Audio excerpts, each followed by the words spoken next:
Pastor Eduardo Almeida vem comigo na palavra, graças a Deus. Vamos orar para iniciar esta live. Maravilhoso Deus, eterno Pai, Senhor, perdoa as nossas falhas, nossos pecados. Meu Pai, eu te agradeço por este momento e te peço em nome do Senhor Jesus, a tua presença, a tua graça sobre as nossas vidas, todo impedimento venha cair por terra em nome do Senhor Jesus. Espírito Santo, ilumine a nossa mente, nosso entendimento. Espírito Santo, nos faz lembrar, nos capacita em nome de Jesus. Todo impedimento venha cair por terra em nome de Jesus.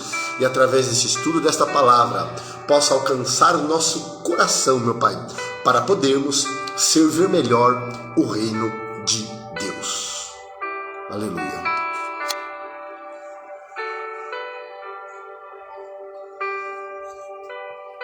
Escatologia. Escatologia. O que significa a palavra escatologia? A palavra escatologia.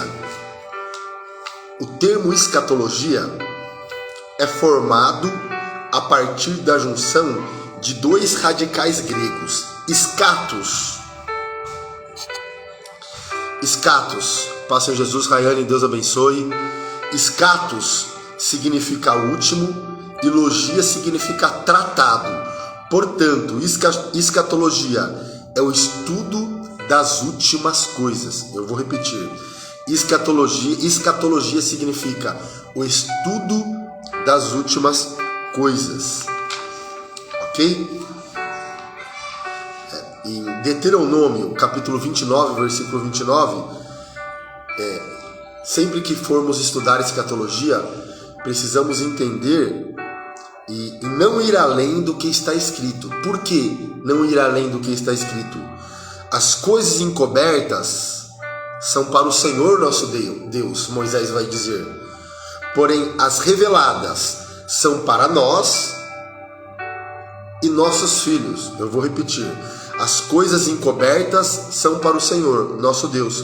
Porém, as reveladas são para nós e nossos filhos. Ok? Então nós podemos ver, quando estudamos escatologia,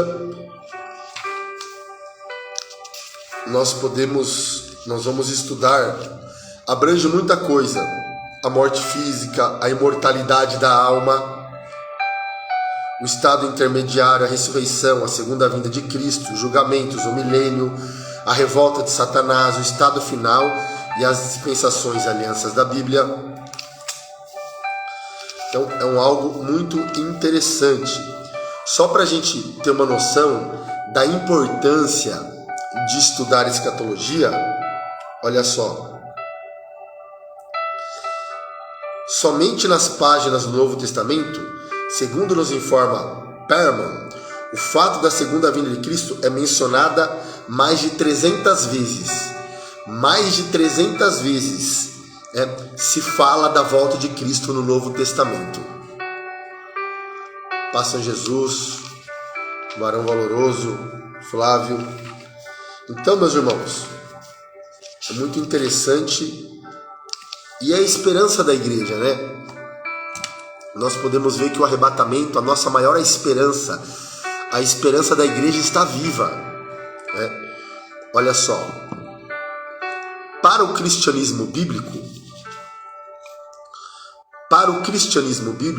a vinda do Senhor é apresentada como a grande esperança da igreja. Eu vou repetir. Qual é a grande esperança da igreja? Qual é a grande esperança da igreja? É o arrebatamento. É a segunda vinda de Cristo. Então marque aí. A grande esperança da igreja. Não há nada mais importante para o cristão do que a certeza de que, como salvo, encontrar-se-á um dia com Cristo e estar reunido com o seu corpo. A multidão dos salvos que compõe a igreja, no entanto, para este salvo, a concretização dessa promessa só correrá em sua plenitude após a volta do Senhor. Por isso a volta de Cristo é tão desejada para os cristãos. Maranata, Maranata, ora vem, Senhor Jesus. Então, essa é a nossa grande esperança. E quando nós estudamos escatologia, né, o final de todas as coisas,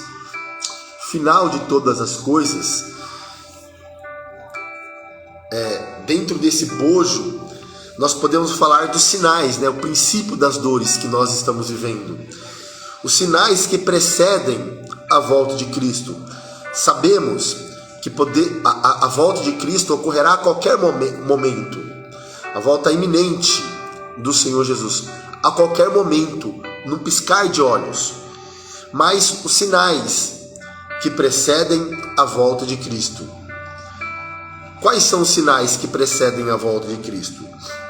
Nós podemos ver, se encontra também Mateus capítulo 24, do 29 ao 31.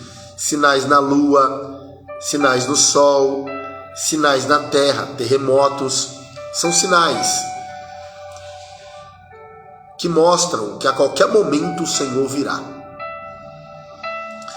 Sinais na esfera social, Lucas 21:11, fome, pestilência, nós podemos ver aí, várias pestilência, pandemia, pestilência está na Bíblia, violência, etc. Lucas 21:11, vamos ver? Temos que ser crente oberiano. São sinais na esfera social. Lucas 21:11.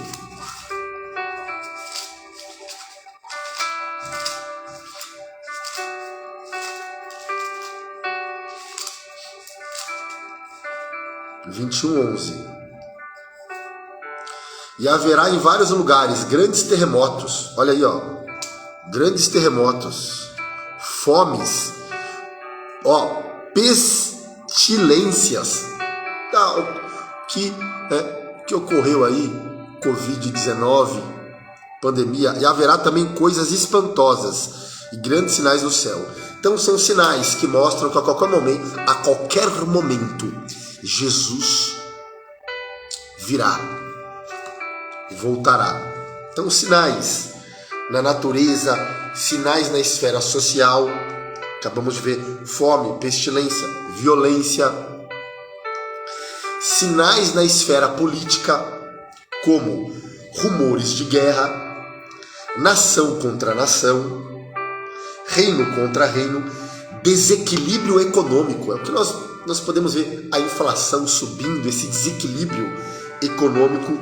Lucas 21:10. 21:10. Então ele disse: levantar-se-á nação contra nação e reino contra reino.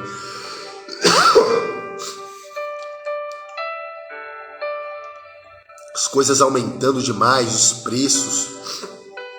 Então, esse desequilíbrio econômico são sinais. Sinais na esfera religiosa também. Mateus 24:12, 2 Timóteo capítulo 4, do 3 ao 5. Sinais na esfera religiosa. Perseguição, ecumenismo, falsas doutrinas. Falsas doutrinas. Está lá, 1 Timóteo 4, do 1 ao 3. Falsos cristos, escarnecedores, ocultismo e misticismo, apostasia, são sinais. E sinais na esfera do saber, a multiplicação da ciência, especulação astrológica. Então tudo isso se estuda na escatologia. E nós sabemos que Jesus Cristo ele virá, o arrebatamento vai ser, Jesus descerá até as nuvens. Está lá em 1 Tessalonicenses capítulo 4, o 16 e 17. Jesus descerá até as nuvens. Amém? Ele vai descer até as nuvens.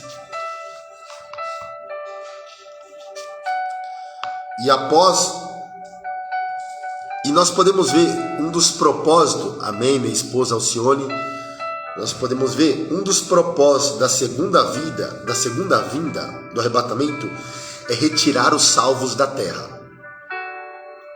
É retirar os salvos da terra. Esse é um dos propósitos do arrebatamento da igreja. É tirar os salvos da terra. Sendo que por esta ocasião, os crentes ressuscitados e os crentes que terão seus corpos transformados serão unidos, arrebatados juntamente a encontrar o Senhor nos ares. E após o arrebatamento da igreja, eu vou repetir, após o arrebatamento da igreja vai iniciar um período de tribulação aqui, de aproximadamente 7 anos, quando a igreja for arrebatada, iniciar-se-á o período da tribulação, a igreja vai participar de 2 eventos. O primeiro evento, após o arrebatamento da igreja, é o tribunal de Cristo, o Bema, chamado Bema, para entrega de galardões. Vamos ver? Nós vamos receber galardões. Então, quero abrir um parênteses aqui. Vale a pena nós fazermos a obra para o reino de Deus, porque a eternidade não ficará devendo nada para ninguém. Eu vou repetir. A eternidade não ficará devendo nada para ninguém. Os irmãos lembram daquela passagem do bom samaritano que passou levita, passou o sacerdote, não ajudou aquele homem que estava meio morto, mas passou o samaritano, socorreu aquele homem, colocou na sua cavalgadura, levou para a estalagem e falou: e se ficar alguma coisa aí para trás aí, precisar, quando eu voltar, eu pago. Olha só, quando voltar eu pago. Então, a eternidade não ficará devendo nada para ninguém. Então, 2 Coríntios capítulo 5, versículo 10 aqui, após o arrebatamento, tribunal de Cristo, o Bema. Nós sabemos que o Bema eram plataformas que os vencedores dos Jogos Olímpicos, eles subiam em plataformas para receber coroas, para serem galardoados. E não será diferente com a igreja. A igreja, após o arrebatamento da igreja, quando inicia o período da tribulação, a igreja é arrebatada antes, nós vamos subir em plataformas no Bema para ser galardoados. Por isso que a Bíblia fala: guarda o que tem, para que ninguém tome a tua coroa, o teu galardão, a tua recompensa. Vale a pena ser fiel. Vale a pena ser fiel. 2 Coríntios capítulo 5, versículo 10. Vem comigo na palavra. 5:10 diz assim: ao Bema, porque todos devemos comparecer ante o tribunal de Cristo, para que cada um receba segundo o que tiver feito. Eu quero fazer uma pergunta: o que nós temos feito para a obra do Senhor? Nós só vamos receber galardões se nós fizermos alguma coisa para o reino de Deus. Então vale a pena, amado. Vale a pena nós trabalharmos na obra do Senhor, para o reino de Deus, não para o homem, não para o reino dos homens, mas fazer para Deus, trabalhar para Deus, fazer a obra, evangelizar, pregar, limpar a igreja, limpar o banheiro, que seja, levar um copo de água para o irmão, para o pastor. Isso vai ter galardão. O próprio Jesus falou: aquele que levar um copo de água, de dar um copo de água por ser meu discípulo, não vai perder o galardão. Então, o que nós temos feito para a obra do Senhor, faça para Deus, porque naquele dia, nós vamos ser premiados. Aqui fala da premiação dos salvos, porque todos devemos comparecer ante o tribunal de Cristo, para que cada um receba segundo o que tiver feito, por meio do corpo, ou bem ou mal. Então, meus irmãos, por meio do corpo, nosso corpo aqui, o homem, ele é composto, ele é constituído de espírito, alma e o corpo. Com o espírito, nós adoramos a Deus. Com a alma, nós obedecemos. E com o corpo, nós fazemos a obra do Senhor. Deus abençoe meu filho Lucas. Vem comigo na palavra. Então, com o corpo, nós fazemos a obra do Senhor. o que nós temos feito para o Senhor. Então vale a pena fazer a obra, vale a pena, porque no bema nós vamos ser recompensados. Então, que lindo isso, né? No tribunal de Cristo nós vamos ser recompensados. E após o tribunal de Cristo vem as bodas do Cordeiro. Eu vou repetir. Após o tribunal de Cristo, nós vamos participar das bodas do Cordeiro. Lembrando que quando iniciar o período da tribulação de 7 anos, né, a Bíblia fala que quando a igreja for arrebatada, vai vir um cavalo branco trazendo uma falsa paz, um cavalo vermelho trazendo guerra, cavalo preto trazendo fome e cavalo amarelo trazendo doenças e morte. Mas enquanto isso, a igreja estará no céu,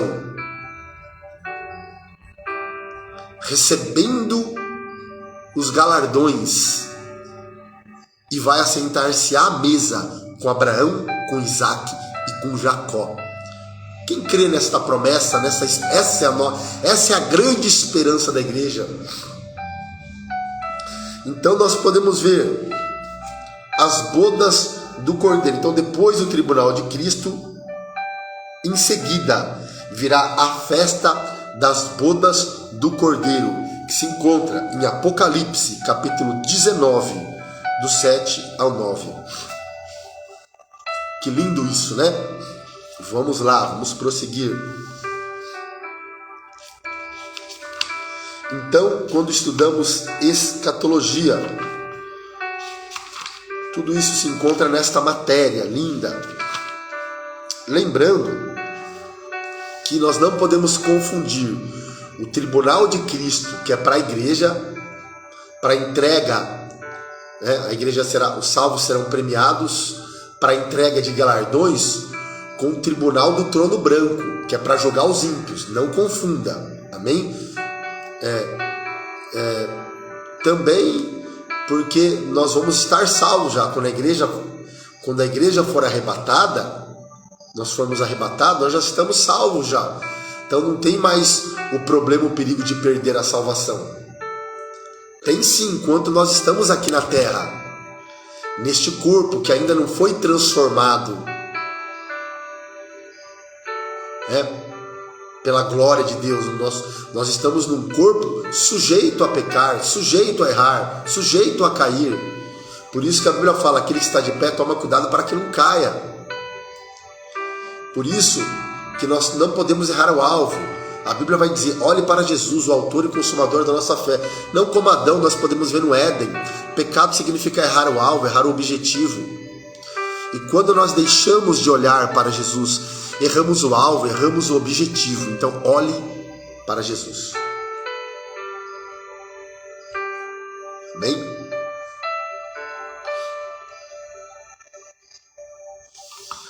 Então nós vamos ser recompensados. Que olha só aqui, ó.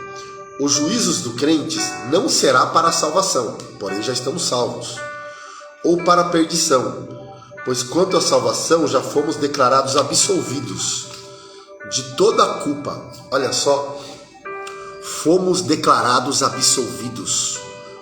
Cristo nos absolveu por meio do sangue de Cristo. Lindo isso, né? Olha só, já fomos declarados absolvidos de toda a culpa por meio do sangue de Cristo. Este juízo será para galardoar a cada um segundo as suas obras. Amém? Muito lindo isso. Vou deixar aqui marcado.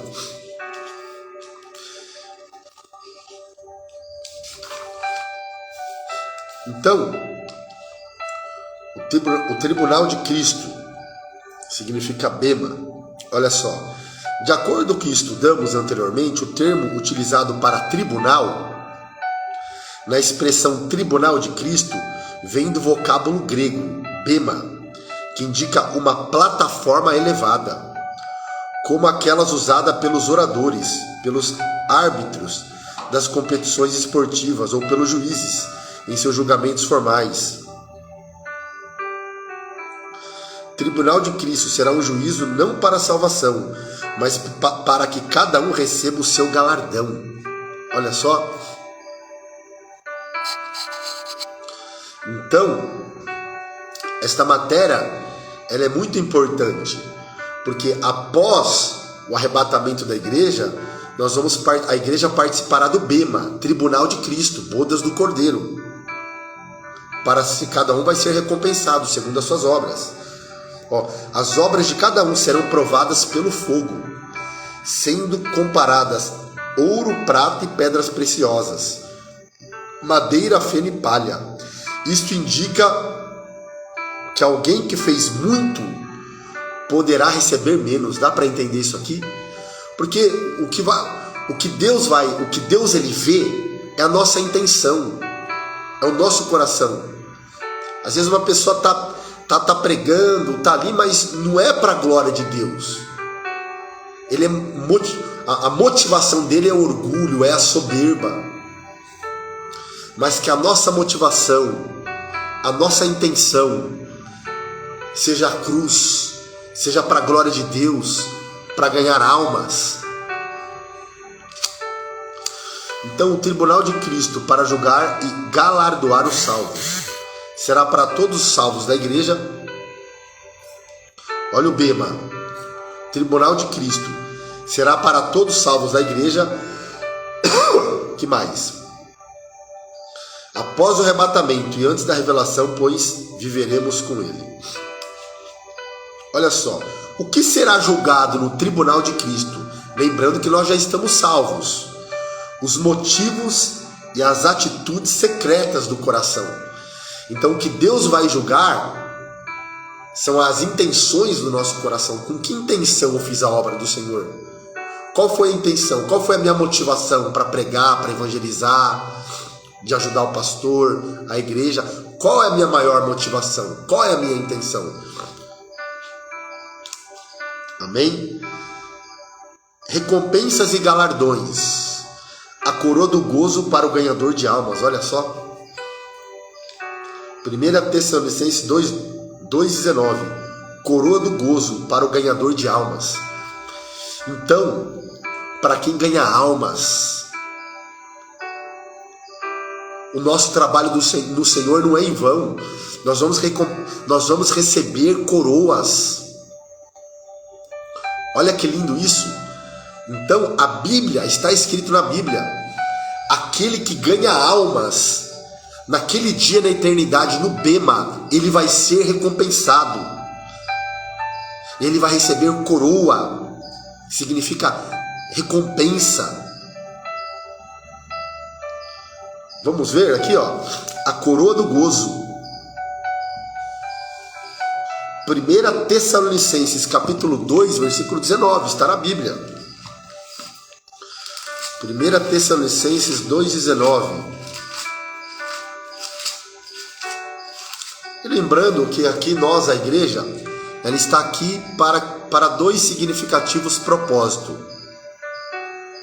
A Bíblia diz: nós estamos aqui para servir a Deus e para esperar Jesus Cristo de Nazaré.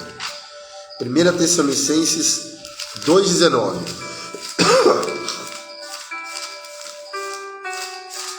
1 Tessalonicenses 2,19.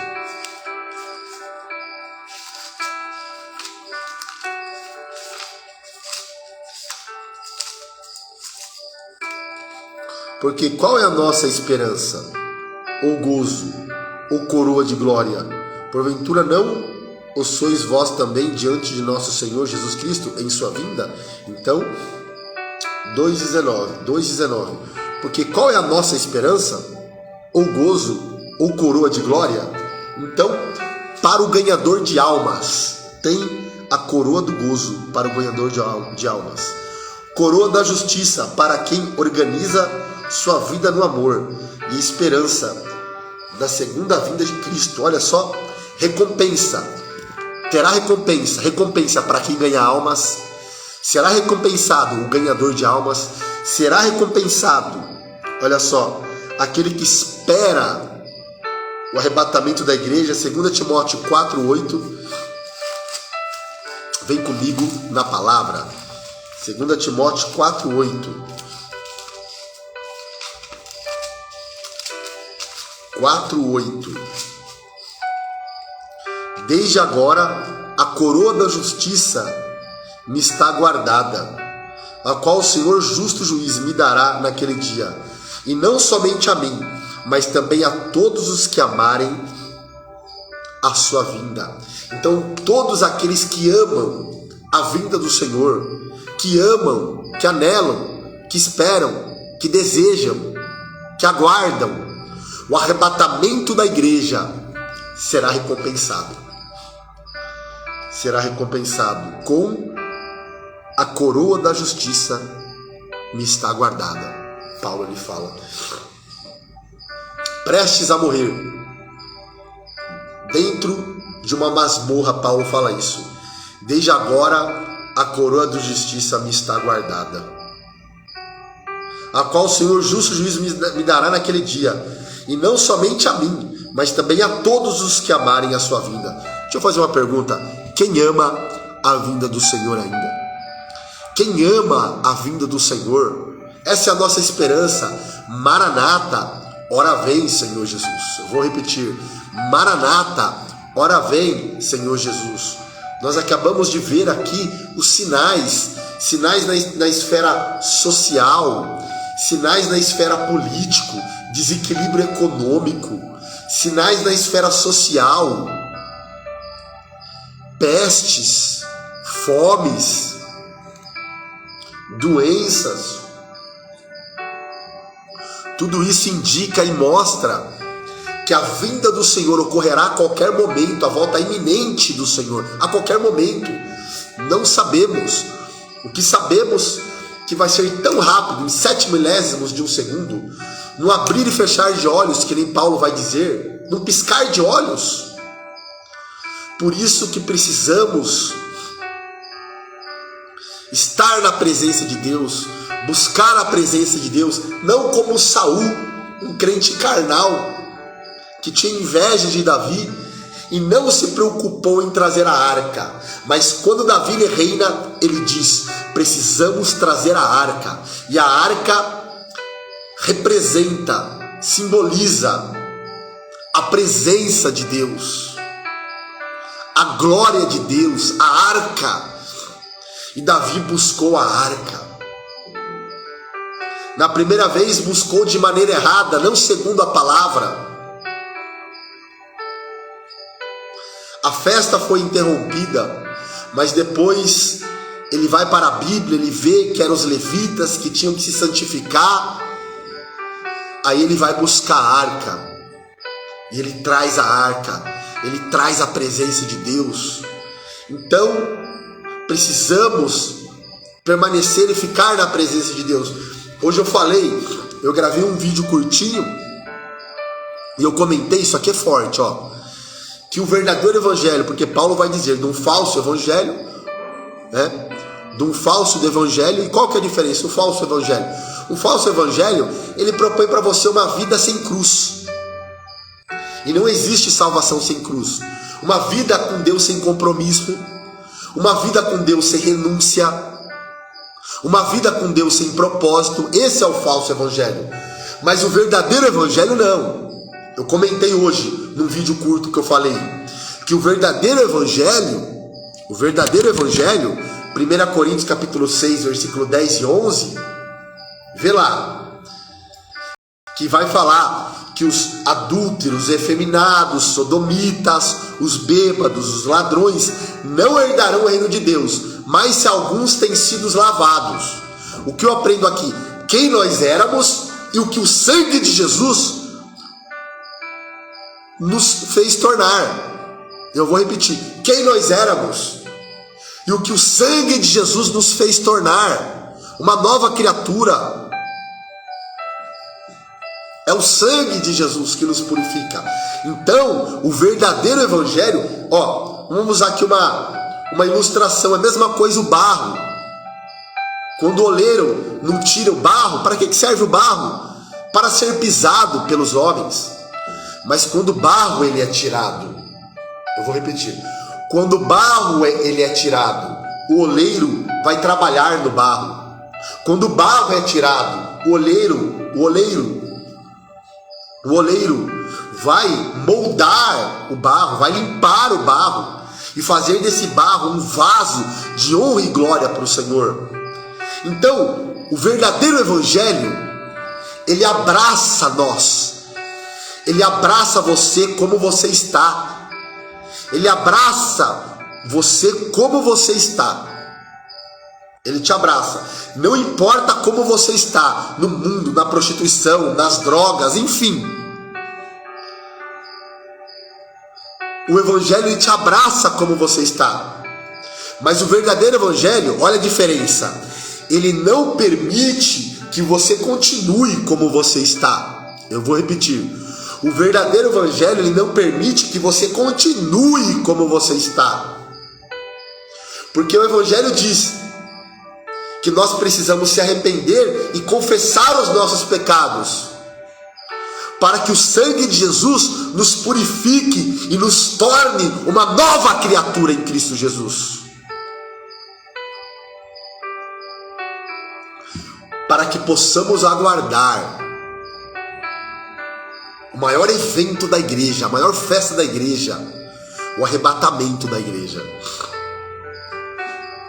Para que possamos crer na promessa que o Senhor Jesus fez. É promessa.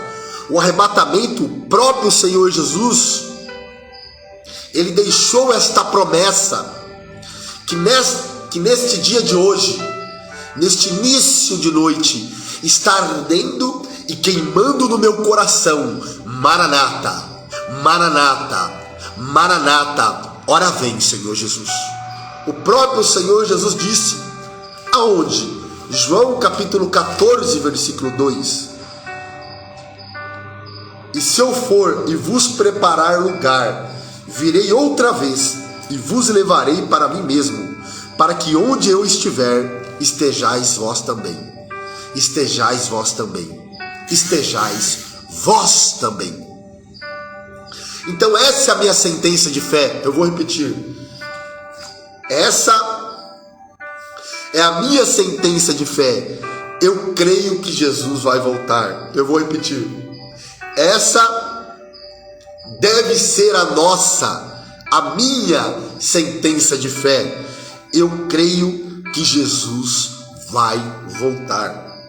Então não podemos deixar apagar. Não podemos deixar, não deixe essa promessa apagar do seu, do meu e do nosso coração. Qual promessa? Virei outra vez e vos levarei para mim mesmo, para que onde eu estiver, estejais vós também. Estejais vós também. Maranata. Então a igreja vai participar do tribunal de Cristo, vai ser recompensada, a eternidade não vai ficar devendo nada para ninguém. Então, e a Bíblia fala que no tribunal de Cristo, no Bema, alguns materiais, os materiais a serem julgados vão ser o ouro, a prata e pedras preciosas. O ouro simboliza a glória de Deus. Então, aquilo que nós fazemos para a glória de Deus, canta para a glória de Deus, prega para a glória de Deus, limpa a igreja para a glória de Deus, leva um copo de água para o irmão que está pregando, para a irmã, para os irmãos, para a nave da igreja, para a glória de Deus. Isso são obras de ouro, né? Claro que é de uma forma figurada aqui, mas o ouro que a Bíblia fala representa a glória de Deus. Relaciona-se com as coisas celestiais, para a glória de Deus. A prata é símbolo de redenção, é tudo que se relaciona com sacrifício, resgate, ganhar almas no reino de Deus, amado. Olha só, vai ter galardões também. Pedras preciosas simboliza tudo o que se faz através do Espírito Santo e não da carne. São materiais indestrutíveis. E quais são os materiais destrutíveis? A madeira representa a natureza humana. Aquele crente carnal, conhece algum crente carnal? Tá na igreja, mas não pisa no meu calo. Qualquer coisa ele já quer. É crente carnal. Não vai receber galardão se for salvo naquele dia. Não vai, porque é crente carnal. Ó, representa a natureza. A madeira representa a natureza humana. 1 Coríntios 3:3. Vamos lá. E a igreja de Corinto era uma igreja carnal. Tinha alguns crentes carnais ali, porque havia inveja, havia ciúmes. 1 Coríntios capítulo 3, ó.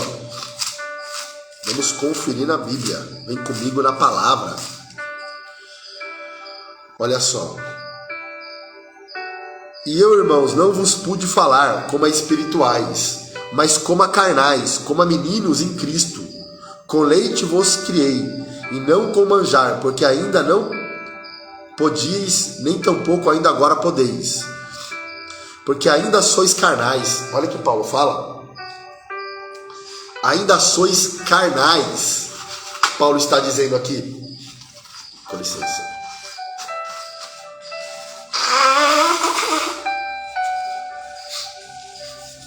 Ainda sois carnais. Tá entendendo? Crentes carnais. Então, naquele dia, se for salvo, não vai receber galardão. Porque ainda sois carnais, pois havendo entre vós inveja, olha só, inveja, contendas, dissensões, não sois porventura carnais e não andais segundo os homens, não anda segundo a carne? São pessoas que estão na igreja, mas andam segundo a carne. Não se entregaram totalmente ao Espírito Santo de Deus, para que possa gerar o fruto, que é o caráter de Cristo na minha, na sua e na nossa vida. Então, em Corinto, uma igreja pentecostal, né? Era uma igreja genuinamente pentecostal. Olha só. Mas havia sérios problemas na igreja que Paulo estava tratando. A igreja de Corinto dava lugar ao Espírito Santo e possuía os 9 dons espirituais. Basta nós lermos 1 Coríntios capítulo 12 ao 14. Olha só. Então havia alguns problemas aqui, só dando uma pincelada. Mas havia esse problema, o fruto, porque o dom ele é dado, mas o fruto ele é gerado a partir do nosso relacionamento com Deus, da nossa comunhão com o Espírito Santo, da nossa entrega, da nossa oração, da nossa leitura, do nosso jejum, da nossa busca. Cristo vai sendo gerado dentro de nós. E precisamos deixar Cristo ser gerado dentro de nós, para que não haja contenda, inveja, ciúmes. Diz que me disse. Isso só irá ocorrer quando Cristo for realmente gerado dentro de nós. Amém? Feno também representa aquilo que é seco, sem renovação. Palha representa a ausência de estabilidade, né? Uma hora o irmão está na igreja, uma hora não está. Tem dia que está, tem dia que não está. Fica, né? Essa ausência de estabilidade.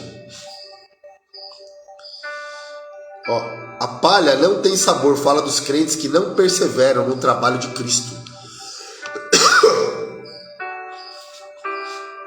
Então, o arrebatamento, para todo cristão, o momento mais esperado de todos os dias de sua vida, é sem dúvida o dia do arrebatamento da igreja. Nesse dia, todo aquele que recebeu Jesus como Salvador irá se encontrar com Ele.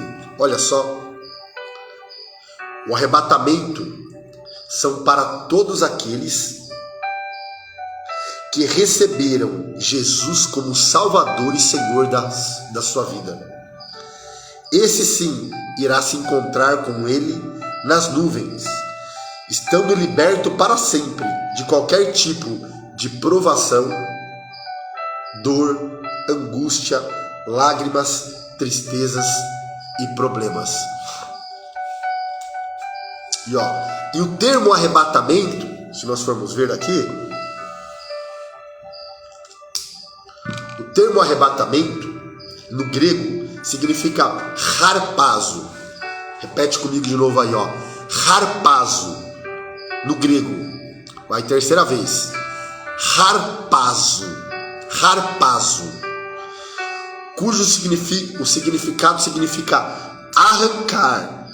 Então, a palavra arrebatamento no grego significa arrancar, levar, tirar por força ou violência.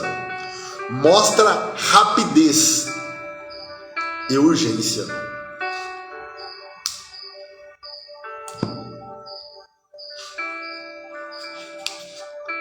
Então, arrebatados refere àquilo que é frequentemente chamado. Então, olha que interessante. Cristo Jesus, até eu comentei, a gente tem um grupo ali de perguntas bíblicas, das interpretações escatológicas. Tem três vertentes. Tem o pré-tribulacionista, o mid-tribulacionista e o pós-tribulacionista. O pré-tribulacionista, olha que interessante aqui. O pré-tribulacionista, esta corrente afirma que o Senhor Jesus arrebatará sua igreja antes da tribulação. Então nós somos pré-tribulacionistas. A maioria é pré-tribulacionista, porque tem mais base bíblica. Então, esta corrente, essa escola afirma que o Senhor Jesus arrebatará sua igreja antes da tribulação de 7 anos, aonde João 14, do 1 ao 3, 1 Tessalonicenses 4, 5. Segundo Tila Rey, aqueles que interpretam a Bíblia literalmente encontram razões fortes para crer que o arrebatamento será pré-tribulacional. Então guarda isso. O arrebatamento será pré-tribulacional. O ensino a respeito do arrebatamento é uma doutrina fundamental. Amém? Então, pré-tribulacionista. Tem também o mid-tribulacionista. O mid ele não fica, ele ficou acima. Então, ele não crê que não vai ser nem depois da tribulação e nem antes. Ele fica no meio. O mid-tribulacionista. Os mid-tribulacionistas entendem que a igreja será arrebatada no meio da tribulação, dos 3 anos e meio, né? 7 anos. Nos 3 anos e meio, no meio da tribulação, a igreja é arrebatada. E tem os pós-tribulacionistas. Os pós-tribulacionistas pregam que a igreja vai passar pela grande tribulação. Não. Com todo respeito, quem quiser ficar, fica. Mas nós vamos ser arrebatados antes da tribulação. Porque o propósito da tribulação é Deus tratar com Israel, com os judeus. Que rejeitaram o Cristo da cruz, o Cristo crucificado, e o trocaram por Barrabás.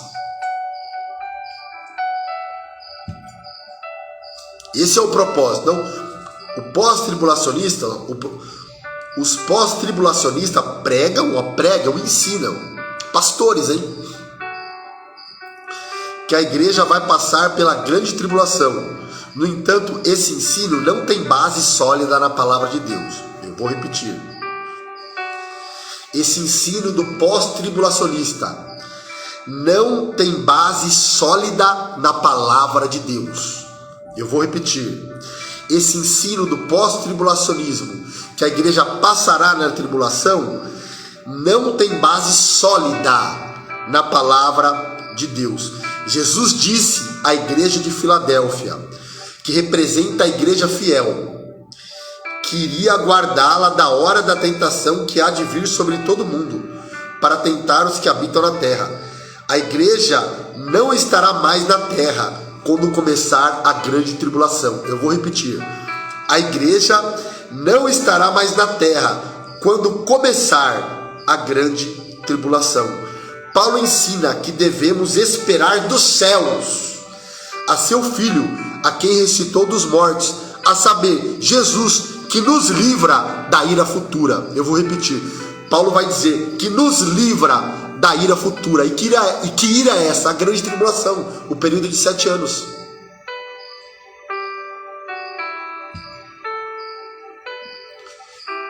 Então,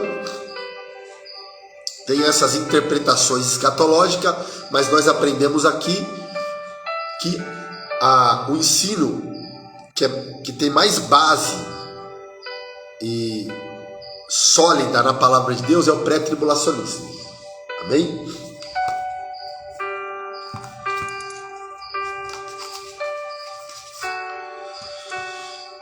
Vamos lá. Então, somos pré-tribulacionistas. Amém? Quero falar mais um pouquinho aqui, ó. A doutrina pré-tribulacionista, que somos nós pentecostais, a maioria dos pentecostais, defende a tese que a igreja de Cristo será arrebatada da terra antes que se inicie o período da grande tribulação. Interpretam as profecias bíblicas de forma literal e tem grande base no dispensacionalismo, que é a dispensação. Crê que Israel e a igreja são dois grupos distintos, havendo um plano de Deus exclusivo tanto para Israel como para a igreja. E que a grande tribulação é uma dispensação onde Deus tem como objetivo trabalhar com Israel. Entendeu? Então, nós somos dispensacionalistas. Dispensação, a gente crê que Israel não tem nada a ver com a igreja. Por isso que a igreja vai ser arrebatada. Israel, igreja, igreja. A igreja vai ser arrebatada e Deus vai tratar com Israel. Esse é um dos propósitos da tribulação. É Deus tratar com Israel para que Israel se converta. Ó, trabalhar com Israel e não com a igreja, que já teve o seu período de salvação na dispensação da graça. Nós estamos agora na dispensação da graça. Então, a dispensação da graça, ela termina com o arrebatamento da igreja. Bem? Vamos lá. Então, as principais características. O método de interpretação é literal. Nós cremos que o milênio, por exemplo, vai ser literal. Os defensores desta corrente creem no arrebatamento antes do período da tribulação. Então o arrebatamento acontecerá antes do período da tribulação. Cristo livra a igreja de passar pela grande tribulação, também conhecida da ira futura. Vamos ver aqui? Tudo na palavra. 1 Tessalonicenses capítulo 1, versículo 10. Vamos lá.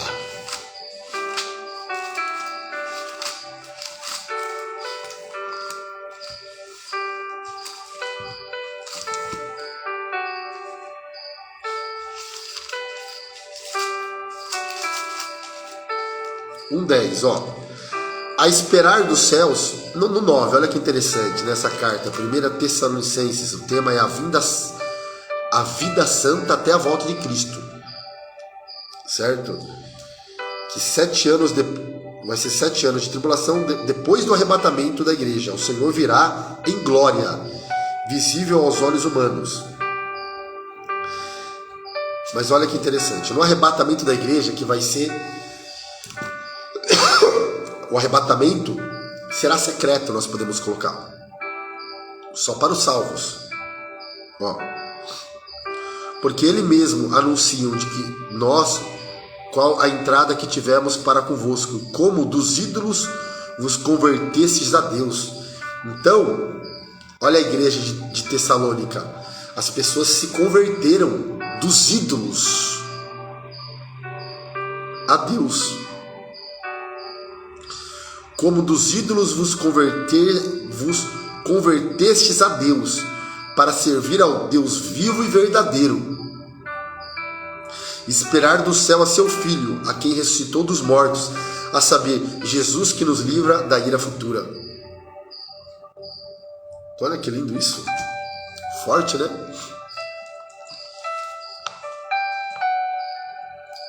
Então, Cristo livra a igreja de passar pela grande tribulação, também conhecida como ira futura. A grande tribulação é a última das 70 semanas de anos de Daniel. Daniel capítulo 9, do 24 ao 27. Portanto, a grande tribulação terá a duração de 7 anos. Olha só. As 70 semanas de Daniel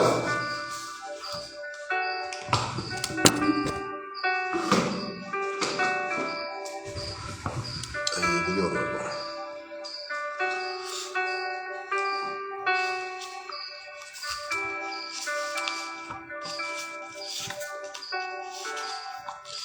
Vamos lá. Dá uma organizada aqui, senão...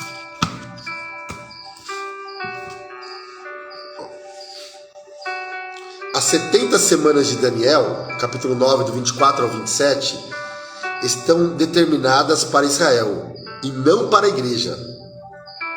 Portanto, a igreja não passará pela grande tribulação.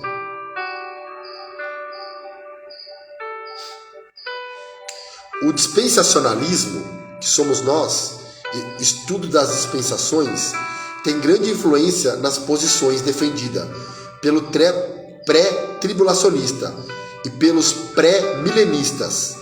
Essas escolas creem que Deus tem um objetivo diferente em cada uma das dispensações. Na grande tribulação, o maior objetivo de Deus é repreender, castigar e educar a Israel com vara de juízo, preparando os judeus para aceitarem a Jesus Cristo como o Messias prometido, visto que Israel fará acordo com o anticristo. Olha só, Israel vai fazer um acordo com o anticristo. Aonde está isso? Na palavra? Vamos ver. 2 Tessalonicenses, capítulo 2.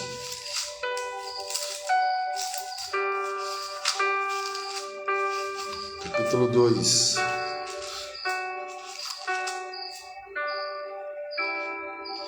Capítulo 2, 3 e 4. Ninguém de maneira alguma vos engane, porque não será assim sem que antes venha apostasia, e se manifeste o homem do pecado, o filho da perdição, o qual se opõe e se levanta contra tudo o que se chama Deus,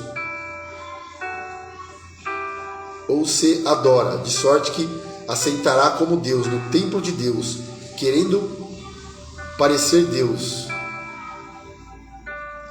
Então, Israel fará acordo com o anticristo, achando que é o Messias. A grande tribulação é conhecida como tempo da ira de Deus, ou seja, o período em que Deus irá derramar a sua ira sobre os gentios. Então, Deus, para aqueles que não forem arrebatados, Deus vai derramar a sua ira. Assim sendo, Deus vai derramar a sua ira. E assim sendo, Deus não irá derramar a sua ira sobre a igreja, que aceitou o amor de Cristo a ponto de ser comparada como a noiva de Cristo. Tem o pós-tribulacionista que nós falamos, que é uma doutrina que vem ganhando espaço também entre os estudiosos da escatologia bíblica. Este movimento ensina que a igreja continuará na terra durante a grande tribulação. Então,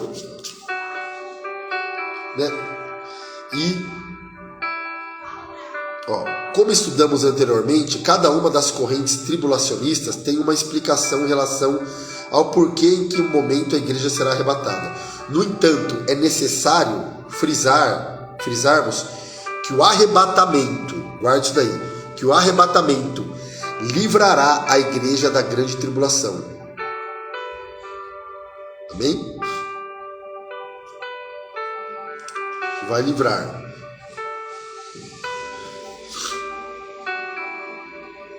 Quem será arrebatado?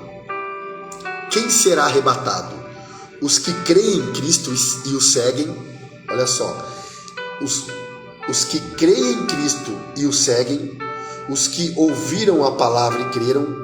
Os que confessam a fé em Cristo e os que amam a vinda de Cristo. O arrebatamento será no fechar de olhos. Depois do arrebatamento, tribunal de Cristo. Após o tribunal de Cristo, bodas do Cordeiro, né? As bodas do Cordeiro, nós podemos ver, né? É o relacionamento entre Cristo e a sua igreja. Amém? As bodas do Cordeiro realizar-se-á entre o arrebatamento da igreja e a segunda vinda de Cristo. Entrou um anúncio aqui. Amém? Então, as bodas do Cordeiro realizar-se-á entre o arrebatamento da igreja e a segunda vinda de Cristo.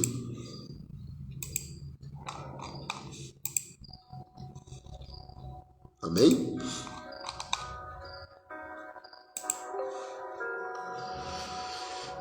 Então, a igreja arrebatada participa de duas festas, dois eventos no céu: Tribunal de Cristo e bodas do Cordeiro.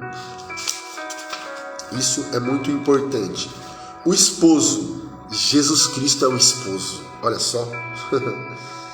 A esposa, a igreja, a esposa do Cordeiro, será a igreja que foi comprada e purificada no sangue do Filho de Deus.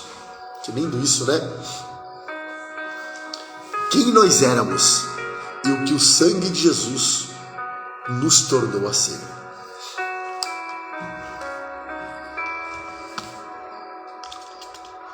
Algumas características da noiva tem aqui também. E é interessante, após o arrebatamento da igreja, vai vir 7 selos, 7 trombetas, 7 taças. Em Apocalipse, olha, após o arrebatamento, quando a igreja for tirada, arrancada, levada, num piscar de olhos, a qualquer momento, a encontrar o Senhor nos ares, após este evento, após o arrebatamento da igreja, haverá um tempo de terrível tribulação e angústia.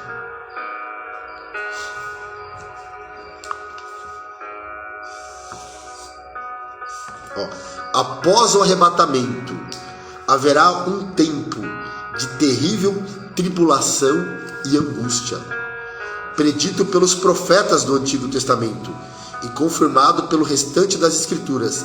Na Bíblia, encontramos várias expressões para referir-se a esse período do calendário das profecias. Daniel, Isaías, Zacarias. Então, olha aqui. Que interessante. Quanto ao tempo da tribulação, a grande tribulação pode ser estudada como um momento temporal após o arrebatamento da igreja e antes da revelação do Senhor Jesus a Israel. Quanto ao propósito, qual que é o propósito da grande tribulação? Neste sentido, a importância não é quando será a grande tribulação, mas o porquê da mesma. O propósito da grande tribulação, é livrar Israel. Olha só, é vencer o anticristo e seu sistema malévolo de governo, julgar as nações e implantar o seu milênio, né? No final da tribulação, Jesus vai salvar Israel. Apocalipse 19. Amém?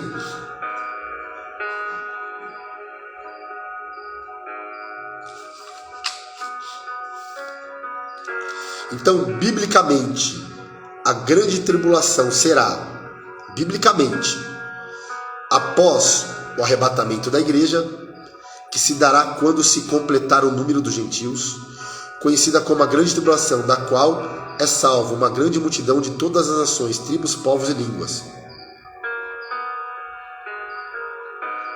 De tal severidade que nenhum período da história passada nem futura poderá igualar-se a ela.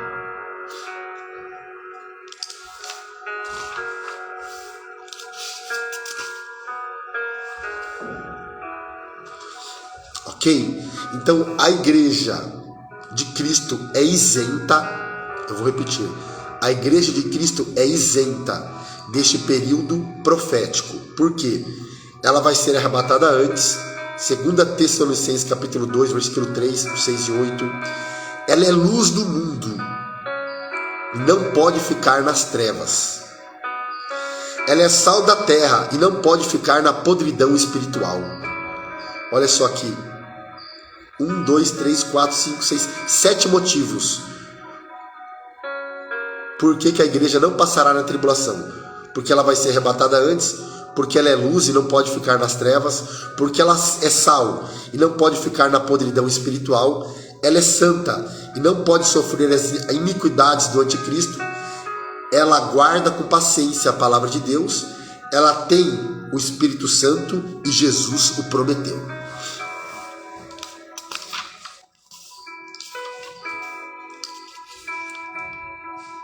Então, nós podemos ver a tribulação, podemos dividir em duas partes, né? Os 3 primeiros 3 anos e meio e depois a segunda parte. Na primeira parte da grande tribulação, 3 anos e meio, que está lá em Daniel capítulo 9, versículo 24 também, Israel terá pleno domínio de Jerusalém. Israel fará acordo com o anticristo por 7 anos. Está em Daniel 9, 27. Então Israel, após o arrebatamento da igreja, o cavalo branco, Apocalipse, os 7 selos. Então vem o primeiro selo, que é o cavalo branco, trazendo uma falsa paz. A ponto de Israel vai fazer um acordo com o anticristo por 7 anos. Israel irá reconstruir o templo derrubado por Roma em 70 depois de Cristo. O livro com 7 selos. Os 4 cavalos e seus cavaleiros. Os 4 cavalos e seus cavaleiros. 4 selos. Os mártires de Deus, o 5º selo. O 6º selo, terremoto, chuva de meteoros, eclipse. O 7º selo e a 7ª trombeta. As 2 testemunhas entregarão as suas profecias. A segunda parte da grande tribulação. Olha só. Israel é invadida pelo anticristo. O anticristo no templo em Jerusalém. As 2 bestas, Apocalipse 13. As 2 bestas, que é o falso profeta e o anticristo. 7 pragas, a batalha do Armagedon. Os espíritos do demônio controlando os reis da terra. Os reis do Oriente marcham rumo a Israel. Uma chuva de meteoros de 34 quilos cada. Um talento equivale a 34 quilos. A volta de Cristo com seus santos para livrar Israel. Isso aí é no período da tribulação. A igreja não estará na terra. Então, qual que é o propósito da grande tribulação? Qual que é o propósito da grande tribulação? A grande tribulação é um evento profético histórico que serve ao interesse e projeto de Deus para a humanidade. Esta página lúgubre da história humana não é sem propósito, mas está dentro dos eternos conselhos de Deus para o mundo. Entre os propósitos da grande tribulação encontramos, olha só, primeiro propósito da grande tribulação, eu vou repetir, primeiro propósito da grande tribulação é promover a conversão da nação de Israel ao Messias. Israel vai se converter no final da tribulação. Foi no deserto que eu te conheci. Então, neste período de grandes sofrimentos para a nação de Israel, uma multidão de judeus será convertida ao Senhor Jesus. Jeremias declara que nesse tempo de angústia para Jacó, Israel será salvo. Olha só. Segundo propósito da grande tribulação, castigar os iníquos, desmascarar Satanás, o anticristo e o falso profeta, e reunir todos os sistemas do mundo e destruí-lo no Armagedon. No mesmo instante em que a trindade satânica é desmascarada e vencida, os reis das nações e seus exércitos reunidos para guerrearem contra Israel serão destruídos pelo Senhor Jesus Cristo. E também promover o milênio com grande multidão de gentios convertidos. Então, no final da tribulação, uma multidão de gentios vão se converter e vão entrar no milênio. O propósito de Deus também é povoar o milênio com grande multidão de gentios convertidos, que serão redimidos pela pregação do remanescente fiel. 144 mil vão pregar o evangelho. Esse objetivo, afirma Pentecoste, será alcançado na multidão de todas as nações, tribos, povos e línguas, que entrarão na era milenar. O propósito de Deus, então, é povoar o reino milenar, trazendo a si mesma vasta multidão dentre Israel e as nações gentílicas. Então, deixa eu pegar uma aguinha lá, eu já volto, tá? Não sai daí não.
Graças a Deus, estamos estudando a matéria de escatologia, certo? Estamos aqui no ponto do propósito da tribulação. Acabamos de ver aqui qual que é o propósito da tribulação. Amém?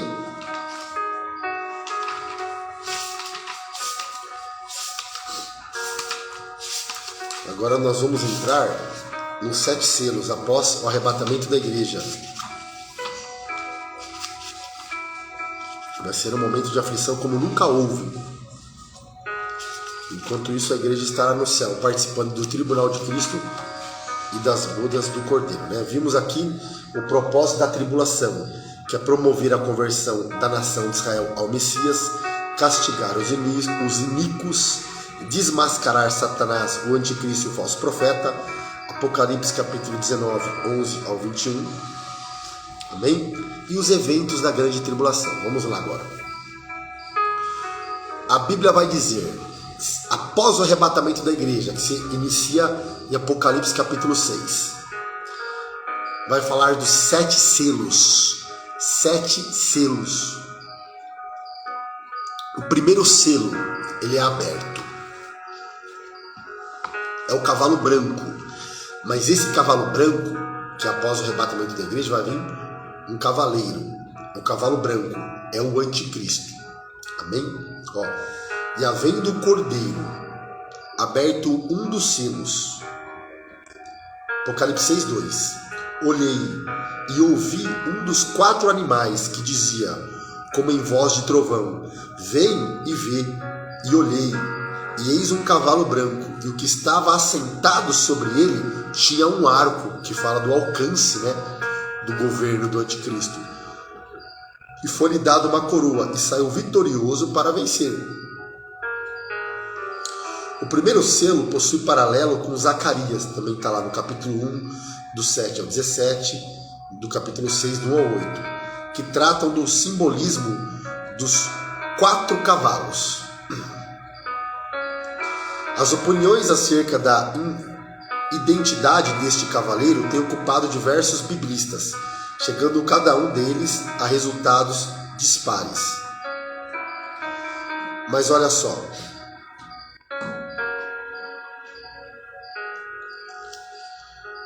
A conquista do Evangelho no mundo. O que o cavalo branco representa, a santidade demonstrada, guerreada, deve representar a força irresistível, veloz de Deus.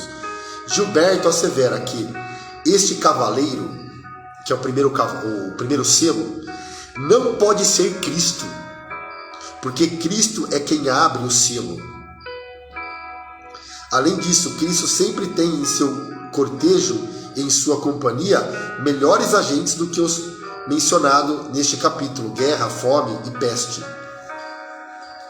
Então, o primeiro selo é o cavalo branco, que é o anticristo. Isso significa que o primeiro cavaleiro deve ser identificado juntamente com os outros 3 cavaleiros, isto é, do mesmo tipo. Assim sendo, o cavalo branco é símbolo de conquista. O arco não retesado, isto é, que conservava as flechas na aljava, é símbolo de uma guerra não declarada, do domínio diplomático do anticristo. De acordo com esta corrente de interpretação assumida por este comentário, o cavalo branco e seu cavaleiro representam o anticristo. É isso aí. Representam o anticristo em seus primeiros anos de governo político. Então, em Apocalipse, fala quando o primeiro selo for aberto, que vai vir um cavalo branco e um cavaleiro sobre um cavalo branco. Isso fala do anticristo em seus primeiros anos de governo político. Isso quando Então, quando a igreja for arrebatada, se manifesta o anticristo. O cavalo branco, que fala dos seus primeiros anos de governo político. Está aqui, Apocalipse, capítulo de número 6, que fala da tribulação. Olha aqui, ó. E olhei, e eis um cavalo branco, e o que estava sentado sobre ele tinha um arco. Então, fala do seu governo político. E a cor branca, segundo certos exegetas, é que impõe dificuldade para admitir a possibilidade de se tratar do anticristo, pois, como atesta LED, no Apocalipse, o branco sempre é um símbolo de Cristo, né? Porque tem alguns teólogos, tem alguns estudiosos que acham que esse cavalo branco é Cristo, mas não tem como ser Cristo, porque é Cristo que abre o selo. Ó. Mas aqui fala, quando fala da cor branca, entretanto, observamos que o cavalo, símbolo de conquista, representa a conquista do anticristo. A cor branca, símbolo de vitória e de paz, representa a vitória e a falsa paz que será imposta pelo anticristo. Então, em Apocalipse capítulo 6, quando a igreja for arrebatada, vai abrir o primeiro selo, vai vir um cavalo branco, que isso fala de um governo político. O anticristo fala do seu governo político, dos seus primeiros anos, certo? E o branco fala do quê? De uma falsa paz. Vai ser uma falsa paz, que será imposta pelo anticristo, em Apocalipse capítulo 6.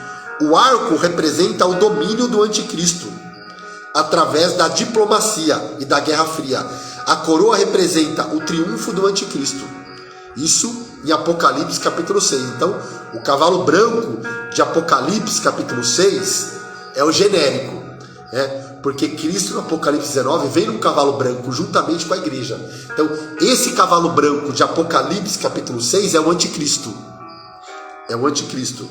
Então, após o arrebatamento da igreja, vem um cavalo branco trazendo uma falsa paz. O segundo selo é aberto, vem um cavalo vermelho trazendo guerra. Guerras. guerra. Depois vem um cavalo preto trazendo fome. E vem um cavalo amarelo trazendo morte. 144 mil, 12 mil de cada tribo vão pregar o evangelho. No final da grande tribulação, Cristo vem com a igreja, em Apocalipse capítulo 19, é o Armagedon, vem para salvar Israel, para destruir aquelas nações que estão contra Israel, e para estabelecer um período milenário, o período de 1000 anos, aliança que fez com Davi, períodos de 1000 anos, e Cristo vai reinar literalmente durante 1000 anos. Após o milênio, Satanás é solto, vai ser a última revolta de Satanás. Cristo, com o seu sopro da sua boca, vai lançar Satanás junto com a besta e com o falso profeta, que já estão no lago de fogo. Os livros vão ser abertos, o tribunal do trono branco, os livros vão ser abertos, e todos aqueles que não foram achados escritos no livro do Cordeiro vão ser lançados junto com a besta e com o falso profeta e com o diabo no lago de fogo. Então os livros das obras vão ser abertos no trono branco. Após o trono branco, essa terra vai ser restaurada, vai ser purificada com fogo. A nova Jerusalém, ela desce, encontra com essa terra purificada, e serão novos céus e nova terra, e nós vamos habitar eternamente com o Senhor Jesus Cristo de Nazaré. E a Bíblia vai dizer que não haverá morte, não haverá choro, não haverá mais. Apocalipse 21. Que lindo isso, né? Isso não é filme de Hollywood e nem Netflix. A nossa cidade está nos céus. E João, ele viu, olha só, e viu um novo céu e uma nova terra, porque já o primeiro céu e a primeira terra passaram, e o mar já não existe. E eu, João, vi a santa cidade, a nova Jerusalém, que de Deus descia do céu, adereçada como uma esposa ataviada para o seu marido. Encontra com essa terra purificada, e serão novos céus e nova terra. Não é lindo isso, gente? Isso aqui é lindo. Olha só, algumas considerações finais agora, para nós concluirmos esta live sobre escatologia. Deus criou os céus e a terra, certo? Tudo que Deus criou foi bom, em Gênesis, perfeito. Mas a Bíblia fala que por causa do pecado veio a morte, o salário do pecado é a morte. Então a queda maculou a criação divina. Por isso que essa terra vai precisar ser restaurada, vai ser purificada com fogo, porque a queda maculou a criação divina. Eu vou repetir: Deus criou os céus e a terra, mas a queda maculou, manchou a criação divina. Os céus e a terra também serão transformados e purificados pelo Senhor. O Criador vai restaurar, mediante o seu poder, todo o universo, expurgando os efeitos do pecado. A terra será renovada, para que ela seja purificada dos efeitos da terra. Então essa terra vai ser purificada. O que vai purificar os céus e a terra? O fogo. Então, quando essa terra que foi maculada, por causa do pecado, então essa terra ela vai ser restaurada, purificada. Então depois que essa terra for purificada com fogo, restaurada, aí a nova Jerusalém ela desce, porque a nossa cidade está no céu. Aí a nova Jerusalém ela desce, ataviada, encontra com essa terra purificada, e serão novos céus e nova terra. Agora eu faço uma pergunta: quantos vão viver a eternidade? Quem deseja esse dia, amado, de ver face a face o Senhor Jesus Cristo de Nazaré? Amém? Que Deus te abençoe em nome de Jesus. Vamos orar. Maravilhoso Deus, eterno Pai, Senhor, eu te agradeço por este momento, meu Pai, onde que nós estudamos a matéria de escatologia, meu Pai. Obrigado, Senhor Jesus. Abençoa meus irmãos. Lâmpada para os meus pés é a tua palavra e luz para o nosso caminho, meu Pai. Abençoa cada um em nome de Jesus. Que Deus te abençoe e te guarde.